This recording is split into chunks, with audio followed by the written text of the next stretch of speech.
Good morning everyone. I'm Dr. Poonam Rana. I'm consultant at Supreme Hospital and today we'll be talking about cataract. जैसे कि बहुत लोग उसको सफ़ेद मोतियाबिंद के नाम से भी जानते हैं, तो बेसिकली बहुत सारे पेशेंट्स की बहुत सारी क्वेरीज होती हैं regarding cataract. So basically cataract होता क्या है? This is a monogram of a आई।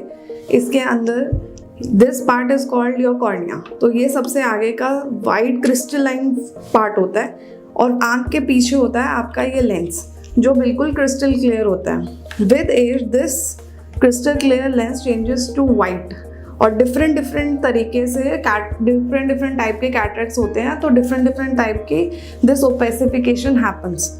अब उसके सिम्टम्स ये होते हैं कि आपको बहुत बार देखने में प्रॉब्लम होती है, ब्लर दिखता है, कुछ पेशेंट को डबल विजन्स आते हैं, ड्राइविंग में बहुत प्रॉब्लम होती है, रीडिंग में प्रॉब्लम होना स्टार्ट हो जाती है। तो ऐसे टाइम पे आप ऑप्थेल्मोलॉजिस्ट के पास जाके अपनी आई चेकअप ज़रूर करवाइए।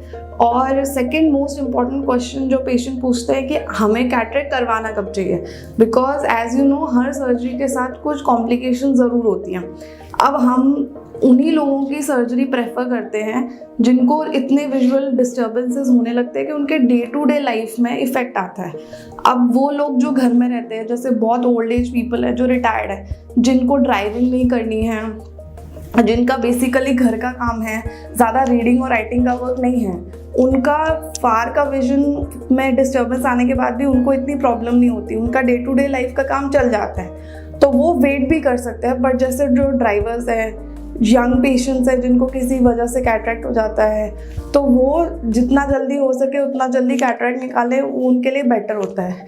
At the end of the day cataract हमें कब निकालना है, that depends on the patients occupation, the willingness to get the cataract surgery done, and sometimes cataract की वजह से अगर secondary changes आ रहे हैं, जैसे कि IOP राइज हो रहा है या कोई और प्रॉब्लम आ रही है, तो हमें कैटरैक्ट तब तुरंत निकलवाना पड़ता है।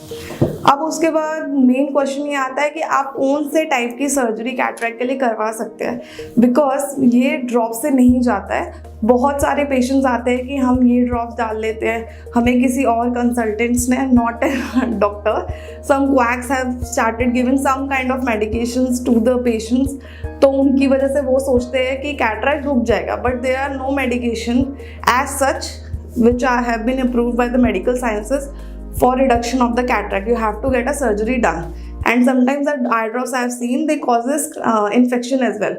आप उसको आँख में डालते हैं और उन आई ड्रॉप से इन्फेक्शन हो जाता है, क्योंकि वो कहीं भी किसी ऑथराइज डीलर या कंपनी ने मैन्युफैक्चर नहीं की होती हैं, तो आपको वो सब नहीं डालना है। You can get a cataract surgery done, और आजकल बहुत इजीली कैटरैक्ट सर्जरीज हो जाती हैं।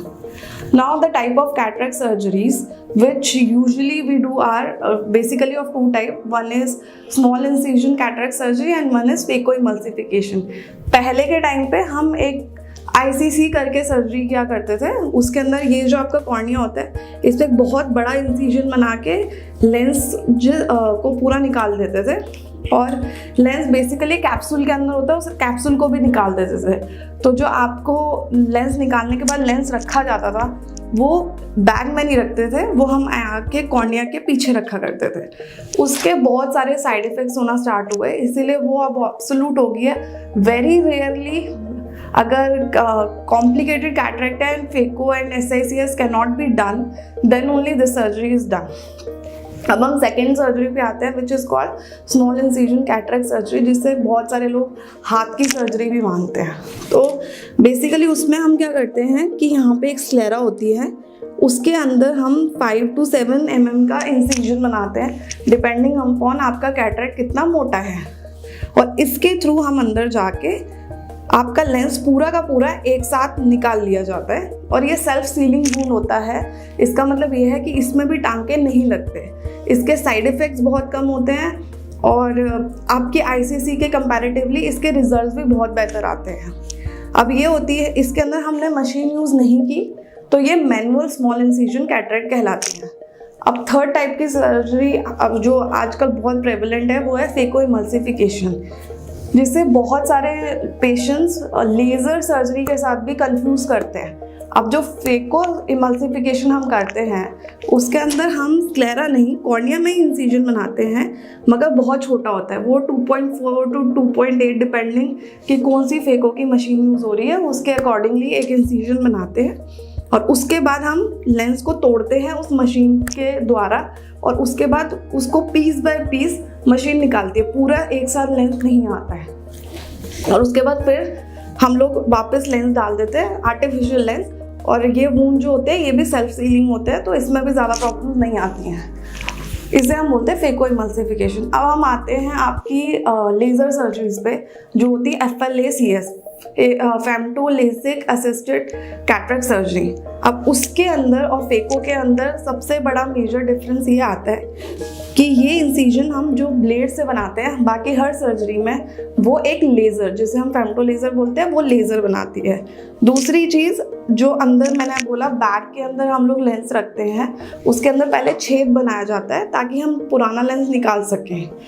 वो छेद भी हम लोग मशीन के थ्रू बनाते थे, मगर आपके लेज़र सर्जरी के अंदर वो छेद आपकी लेज़र बनाएगी, वो ह्यूमन हैंड से नहीं बनता है।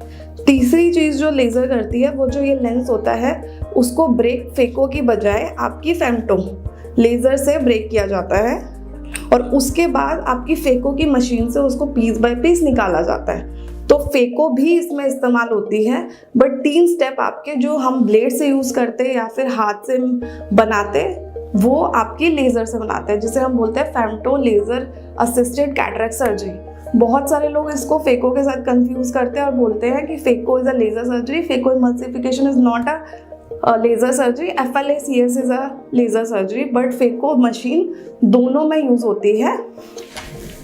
बस फ़र्क सिर्फ इतना होता है कि वो लेज़र से हो रही है और ये ब्लेड से हो रही है। और इसके अलावा डिफरेंट टाइप ऑफ लेंसेज हैं जो हम ऑपरेशन के बाद यूज़ करते हैं, जिसकी वजह से आपके चार्जेस थोड़े बढ़ जाते हैं जिस टाइप का लेंस आप डालते हैं आँख के अंदर। तो बेसिकली हम लोग 3 टाइप्स ऑफ लेंसेज यूज़ करते हैं। फर्स्ट इज़ आपका यूजुअल नॉर्मल यूनिफोकल लेंस होता है, जिसके अंदर आपका दूर का जितना भी नंबर होता है वो चला जाता है जब हम IOL कैलकुलेशन करते हैं तब। फिर अगर आपको टोरिक लेंसेज आते हैं हमारे पास, जैसे आपको स्फेरिकल है वो तो हमारा यूनिफोकल में चला जाएगा, मगर आपको तिरछे नंबर भी हैं यानी आपके सिलेंड्रिकल हैं, तो वो टोरिक से जाते हैं, which is much more costlier then your यूनिफोकल lenses. Third type के होते हैं मल्टीफोकल, जिसको दूर का पास का दोनों के लेंसेज नहीं चाहिए, वो यूजुअली मल्टीफोकल लेंसेज डलवा सकते हैं। अब नेक्स्ट क्वेश्चन ये आता है कि आपको कौन सा लेंसेज डालने हैं। That totally depends on the patient's occupation, the willingness to go for which type of lenses they want, the affordability of the patient, and the condition of the eye as well. So we do phaco surgeries at Supreme Hospital, and so please come and visit us for your cataract surgeries. Thank you.